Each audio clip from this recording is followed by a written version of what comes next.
Puerto Rico forced to partially suspend primary voting because of lack of ballots. It's an embarrassment. To view the full article, click the first link in the description below. Puerto Rico on Sunday was forced to partially suspend voting for primaries marred by a lack of ballots as officials called on the president of the U.S. Territories Elections Commission to resign.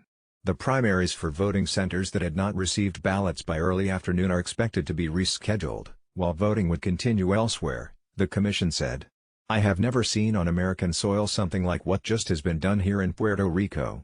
It's an embarrassment to our government and our people," said Pedro Pierluisi, who is running against Governor Wanda Vzquez, to become the nominees for the pro-statehood New Progressive Party. The president of that party, Thomas Rivera Schatz, along with the president of the main opposition Popular Democratic Party, held a joint press conference and said they agreed that the remaining primaries should be held on August 16.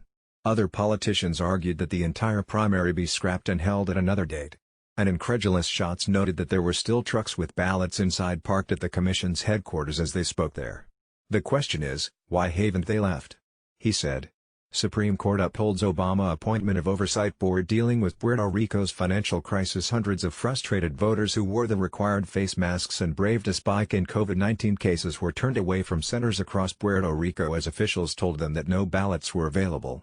The situation infuriated voters and politicians of all stripes as they blamed Puerto Rico's Elections Commission and demanded an explanation for ballots reaching only a handful of voting centers by the afternoon. 2020 purge? Long-serving incumbents getting ousted in contested House primaries. Is indignant, abusive and an attempt against the democracy of our country, said Marcos Cruz, mayor of the northern town of Vega Baja that was still awaiting ballots.